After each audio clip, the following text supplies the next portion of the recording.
ये यात्रा हम लोगों ने काफ़ी समय पहले की थी। 2013 के अप्रैल महीने में हम इस यात्रा पे गए थे।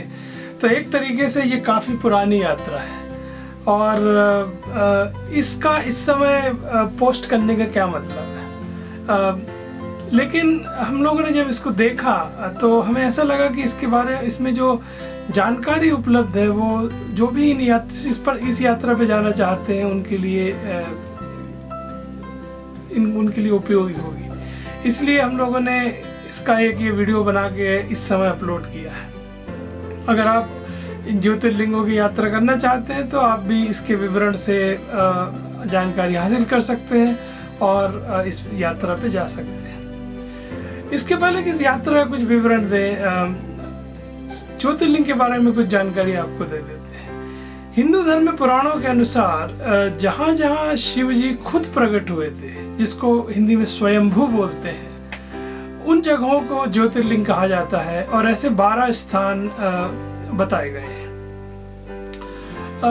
अब ये ज्योतिर्लिंग नाम कैसे पड़ा, इसके पीछे एक कहानी है जो शिव पुराण में बताई गई है। शिव महापुराण के अनुसार ब्रह्मा और विष्णु में एक बार बहस हुई कि उन दोनों में बड़ा रचनाकार कौन है, बड़ा क्रिएटर कौन है।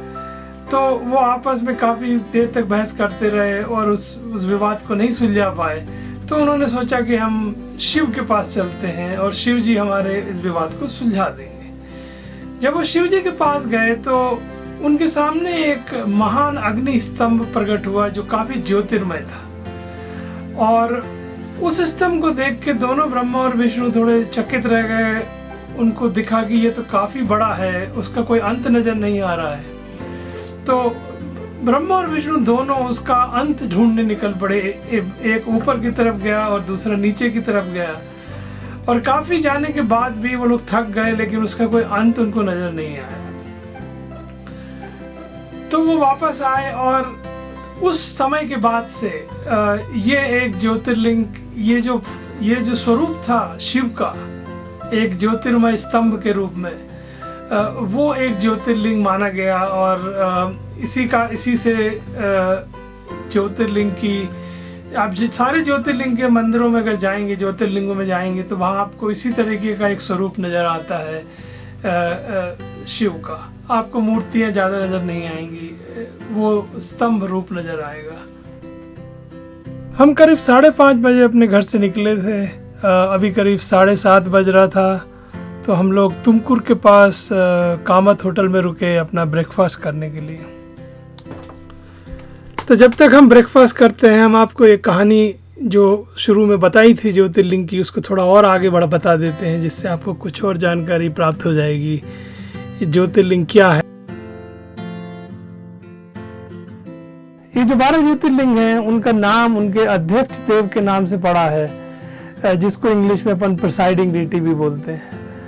और ये 12 ज्योतिर्लिंग एक श्लोक में इनका विवरण दिया गया है और उसी के चलते ये ज्योतिर्लिंग पता किए गए हैं कि कौन सा कहाँ पे है। ज़्यादातर ज्योतिर्लिंग के बारे में कोई मतभेद नहीं है, लेकिन 2 या 3 ज्योतिर्लिंग के बारे में मतभेद है कि सही वाला ज्योतिर्लिंग कौन सा है। तो मैं आपको वो श्लोक बताता हूँ और उससे कैसे किस जगह पे ज्योतिर्लिंग है वो समझाता हूँ। सौराष्ट्रे सोमनाथम च श्रीशैले मल्लिकार्जुनम। इसका बेसिकली ये जो है एकदम साफ है। सोमनाथ जो सौराष्ट्र में है और श्रीशैलम में जो मल्लिकार्जुनम है, ये 2 ज्योतिर्लिंग हैं और इनके बारे में कोई मतभेद नहीं है, सभी इस बात को मानते हैं। उज्जयिन्याम महाकाल मोंकारेश्वर ममलेश्वरम। ये 2 जो ज्योतिर्लिंग है मध्य प्रदेश में, एक जो उज्जैन में महाकालेश्वर है और एक ओंकारेश्वर ममलेश्वर है, उनके बारे में बात करता है। इन दोनों के बारे में भी कोई मतभेद नहीं है। परल्यम वैद्यनाथम च डाकिन्याम भीम शंकरम। यहाँ पे थोड़ी समस्या है। अगर आप इसको हिंदी में ट्रांसलेट करें तो उसका सीधा मतलब है कि वैद्यनाथ जो परली में है और भीम शंकर जो डाकिन्या के पास में है। इसमें समस्या ये है कि महाराष्ट्र में एक पर्ली नाम की जगह है जहाँ एक वैद्यनाथ टेम्पल है, वहाँ वैद्यनाथ का मंदिर है जिसको लोग ज्योतिर्लिंग मानते हैं। पर एक बाबा बैजनाथ झारखंड में भी है और उसको भी लोग ज्योतिर्लिंग मानते हैं। तो थोड़ा इसके बारे में मतभेद है। डाकिन के पास एक भीम शंकर है, उसके बारे में कोई मतभेद नहीं है, वो उसको सभी मानते हैं। सेतुबंधे तो रामेशम नागेशम दारुकावने, ये दो जो ज्योतिर्लिंग हैं, एक रामेश्वरम है जो सेतुबंध जो साउथ इंडिया के एकदम अंत में है, और नागेश्वर जो द्वारका में है, इनके बारे में भी कोई विशेष मतभेद नहीं है। वाराणस्याम तो विश्वेशम त्र्यंबकम गौतमी तटे, ये जो बाबा विश्वेश्वर हैं वाराणसी में, और गौतमी नदी के किनारे त्र्यंबकम है, उन दोनों के बारे में। हिमालय तो गिरवरम घुष्मेशम च शिवालय, ये दो हैं। एक केदारनाथ जो हिमालय में, उसके बारे में कोई समस्या नहीं है, कोई मतभेद नहीं है। और कृष्णेश्वर जो औरंगाबाद के पास में एलोरा केव्स के बिल्कुल बगल में है, उसके बारे में कोई मतभेद नहीं है। तो ये 12 ज्योतिर्लिंग हैं। इसका जो श्लोक का दूसरा भाग है उसमें ये बताया गया है कि इन ज्योतिर्लिंग का मतलब इसको जानने से या इसके बारे में स्मरण करने से आपको क्या लाभ है। एतानि ज्योतिर्लिंगानि सायं प्रातः पठ्ठे न रहा, सप्त जन्म कृत पापम स्मरणे विनश्यति। इसका ये मायने है कि जो इन ज्योतिर्लिंगों को ये जो श्लोक है, इसको सुबह और शाम दोनों समय बोलते हैं या स्मरण करते हैं, उनके 7 जन्मों के जो सारे पाप हैं वो नष्ट हो जाते हैं। एतेषां दर्शनादेव पातकं नैव तिष्ठति, कर्मक्षयो भवतेस्य यस्य तुष्टो महेश्वरा। और जो मनुष्य इन सारे 12 ज्योतिर्लिंगों को की यात्रा करता है, विजिट करता है, उसकी सारी मनोकामनाएं पूरी हो जाती हैं और उसका जो कर्म का भय खाता है वो खत्म हो जाता है। और जो शिव जी हैं वो उसकी पूजा से संतुष्ट हो जाते हैं। हिंदू धर्म में ये माना जाता है कि जैसे जैसे आप जन्म लेते जाते हैं, आपके कर्म का बही खाता बढ़ता जाता है, आपको मेंटेन करना पड़ता है, और जब वो बही खाता खत्म हो जाता है तो आपको मुक्ति मिल जाती है। तो ये है विश्लेषण आपका ज्योतिर्लिंगों का। अब हम इस यात्रा की बात करते हैं। ये पहला दिन है यात्रा का, जब हम बैंगलोर से शुरू हुए, और पहले दिन हमारा ये ध्येय है कि हम पूना तक पहुंच जाएं, उसके बाद अगले दिन आगे बढ़ेंगे। तो अब करीब 10:30 बज चुके हैं और हम लोग एक और कामत जो कि चित्रदुर्गा के आसपास है वहाँ पे रुके चाय और थोड़ी रेस्ट के लिए।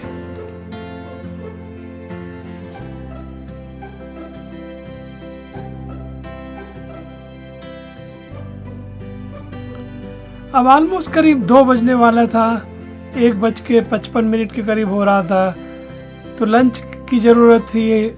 हम लोग बेलगाम के आसपास थे, तो हमने सोचा कि थोड़ा बेलगाम शहर के अंदर जाते हैं, वहाँ कोई रेस्टोरेंट ढूंढते हैं। तो वहाँ एक होटल संकम रेजिडेंसी, जैसे ही आप अंदर घुसते हैं वहाँ पे आपको राइट साइड में दिखेगा। हम लोग वहाँ पे रुके और हम लोगों ने अपना लंच किया। करीब 1 घंटे का ब्रेक हम लोगों ने यहाँ पे लिया।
जब हम संगम रेजिडेंसी से लंच करके निकले, उसी के जस्ट बाजू में एक पेट्रोल बंक है, वहाँ पे रुक के हम लोगों ने गाड़ी को फुल करा लिया, क्योंकि अब पूना तक जाना था और वहाँ के बीच में शायद रुकने की कोई ज़रूरत नहीं थी। तो नॉन स्टॉप बेलगाम से हम लोग पूना जाने का प्लान था।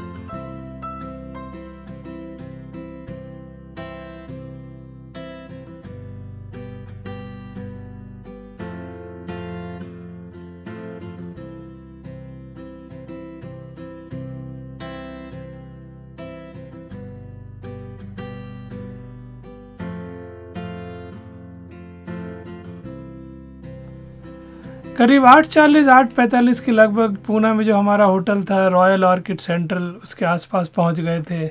हम लोगों ने होटल में चेक इन किया, लंच डिनर किया और उसके बाद हम लोग सो गए। अगले दिन सुबह जल्दी उठ के हमें औरंगाबाद की तरफ निकलना था।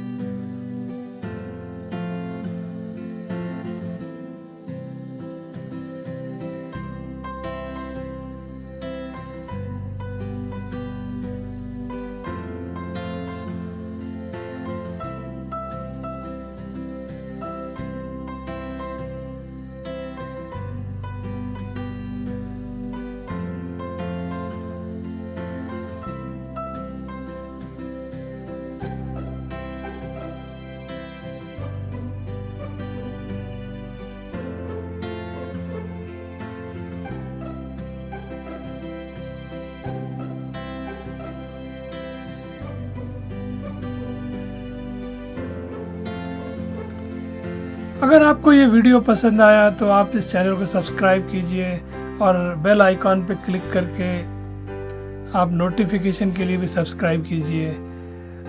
कुछ ही दिनों में हम और नया वीडियो पेश करेंगे, तो आप उसको भी आके देखिएगा।